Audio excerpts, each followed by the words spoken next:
আসসালামু আলাইকুম। সপ্তম শ্রেণীর গণিত টিউটোরিয়ালে আরিফ মিত্রের পক্ষ থেকে সবাইকে আবারও স্বাগতম। আজকে আমরা আলোচনা করব দশম অধ্যায় নানা রকম আকৃতি মাপি। এখন আমরা ছক ২ সমাধান করব। ছক ২ এ কতগুলো আকৃতি দেওয়া আছে, এই আকৃতিগুলোর নাম, ক্ষেত্রফল এবং পরিসীমা নির্ণয় করতে হবে।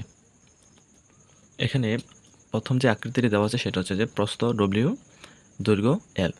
তাহলে আমরা জানি যে চতুর্ভুজের বিপরীত বাহুগুলো সমান এবং প্রতিটা কোণ সমকোণ হয় সেটাকে আমরা আয়ত বলে থাকি। তাহলে এখানে প্রস্থ যদি আমাদের W হয় তাহলে এটার বিপরীত বাহু হচ্ছে এটা W হবে। এখানে দৈর্ঘ্য L হবে কারণে আমাদের এটার বিপরীত বাহুটাও L হবে। তাহলে আমরা এটাকে ধরে নিতে পারি একটা আয়ত।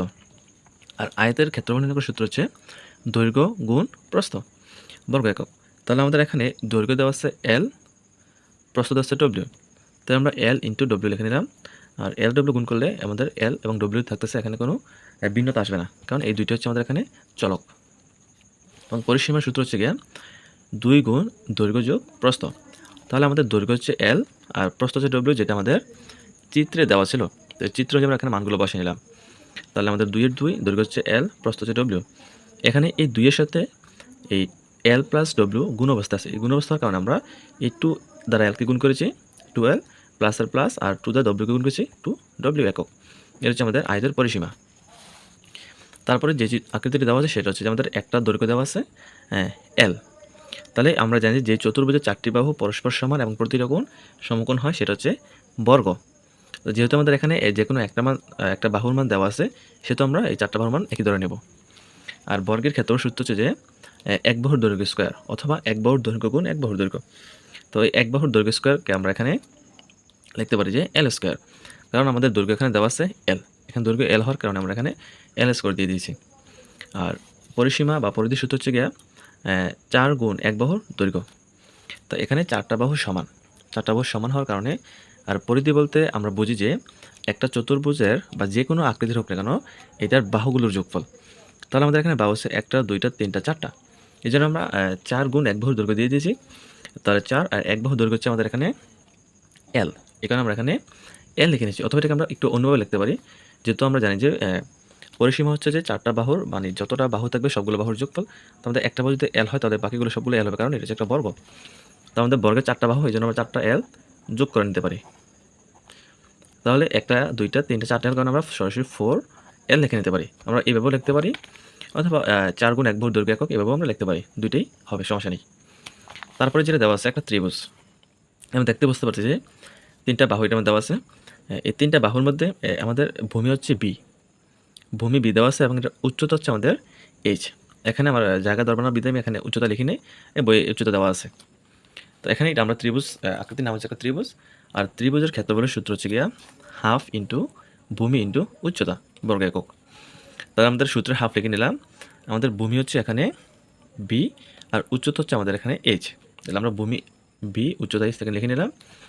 এটাকে আমরা এতটুকু লিখে দিলে লেখলেও চলবে, অথবা আমি যদি এটাকে একটা বাড়ায় লিখতে পারি তাহলে হবে যে সমান সমান হাফ ইন্টু BH গুণবাস্তা আছে, যেন আমরা BH এভাবে লিখে দিতে পারি। আশা করি এতটুকু লেখলেও হবে, সমস্যা নেই। তারপর হচ্ছে কি আমাদের পরিধি। পরিধি বলতে আমি বলেছিলাম যে পরিধি হচ্ছে গিয়া যে আকৃতিটা দেওয়া থাকবে তার প্রত্যেকটা বাহুর যোগফল। তাহলে এটা ত্রিভুজ, ত্রিভুজের বাহু হচ্ছে আমাদের 3টা, এই 3টা বাহু আমরা যোগ করে দেবো। তো এখানে একটা কথা হচ্ছে গিয়া আমাদের এখানে ভূমি মানে নিচে যে বাহুটা আছে এটার মান দেওয়া আছে B, কিন্তু এখানে এই যে একটা অতিভুজ আছে, এখানে একটা অতিভুজ আছে, এই দুইটা অতিভুজের মান বা দুইটা বাহুর মান এখানে দেওয়া নেই। এই কারণে আমরা এটাকে A ধরে নেব, যেহেতু আমাদের B দেওয়া আছে এটাকে আমরা C ধরে নেব। তাহলে একটা হচ্ছে A, একটা বাহু B, একটা হচ্ছে আমাদের C। সেক্ষেত্রে আমরা 3টা বাহু যোগ করে দেবো। তাহলে ABC একক হচ্ছে আমাদের এই ত্রিভুজটির পরিসীমা। তারপর দেওয়া হচ্ছে গিয়া আরেকটা আকৃতি, যেটা হচ্ছে সামান্তরিক। এটার ভূমি হচ্ছে আমাদের B এবং উচ্চতা হচ্ছে আমাদের H। তাহলে আমরা জানি যে চতুর্ভুজের বিপরীত বাহুগুলো সমান্তরাল হয়। যেমন এই বাহুটা হবে সমান্তরাল, এই বাহুটা এবং এই বাহুটা হবে সমান্তরাল, এবং তার বিপরীত কোণগুলো হবে সমান। তো এটা হচ্ছে একটা সামান্তরিক। আর সামান্তরিকের ক্ষেত্রফল সূত্র হচ্ছে যে ভূমি গুণ উচ্চতা। আমাদের এখানে ভূমি হচ্ছে B, উচ্চতা হচ্ছে H। তো আমরা এখানে B গুণ H বর্গ করে লিখে নিলাম, আর B গুণ H কে আমরা একত্রে লিখতে পারি BH। আর পরিধি হচ্ছে কি আমাদের 2 গুণ দৈর্ঘ্য যোগ প্রস্থ। তাহলে আমরা এখানে যেহেতু এই সামান্তরিকের আমাদের ভূমি মানে নিচের একটা বাহু দেওয়া আছে B এবং এই বাহুটা কিংবা এই বাহুটা, এই দুইটার একটা মান দেওয়া নেই, সে কারণে আমরা এটাকে এ ধরে নিলাম। এটা হচ্ছে আমাদের এ বাহু, এটা হচ্ছে আমাদের বি বাহু। তাহলে আমরা এখানে 2 গুণ দৈর্ঘ্য আমরা এ ধরে নিয়েছিলাম, প্রস্থ বি লিখে নিলাম। তাহলে এই 2 এর সাথে a প্লাস বি গুণ অবস্থা আছে, এই কারণে আমরা এই 2 দ্বারা এই দুইটাকে গুণ করব। এই 2 দ্বারা একে গুণ করলে হয় 2a, এখানে এটা প্লাসের মান, এটা প্লাস আর প্লাস আর প্লাস আর প্লাস হয়। এই 2 দ্বারা বিকে গুণ করলে পাচ্ছি আমরা 2b একক। এবং সর্বশেষ যেটা আছে সেটা হচ্ছে একটা বৃত্ত। আমরা দেখতে পাচ্ছি এখানে দেওয়া আছে।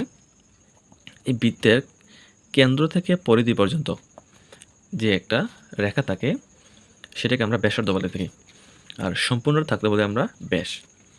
তো এখানে এটার ক্ষেত্রফল, যেহেতু এখানে নির্দিষ্ট করে কোনো মান দেওয়া নেই, সে কারণে আমরা শুধু সূত্রটা এখানে বসিয়ে দেবো। আর বৃত্তের ক্ষেত্রফলের সূত্র হচ্ছে যে পাই ইন্টু আর স্কোয়ার বা পাই আর স্কোয়ার। এই পাই এবং আর এর মাঝখানে যেহেতু কোনো চিহ্ন নেই, সে কারণে আমরা এটাকে গুণ ধরে নিই আর কি। এটাকে আমরা পাই ইন্টু আর স্কোয়ার বললেও হবে, পাই আর স্কোয়ার বললেও হবে। আর পরিধি হচ্ছে কি আমাদের 2 পাই আর একক। যেহেতু এখানে মান দেওয়া নেই, আর এর নির্দিষ্ট করে কোনো মান দেওয়া নেই বা ব্যাসার্ধের মান দেওয়া নেই, সে কারণে আমরা এখানে কোনো মান বসাতে পারি নাই। এই সূত্রটা সরাসরি এখানে লিখে দেবো আমরা। তাহলে বৃত্তের পরিধির সূত্র হচ্ছে যে 2 পাই আর একক।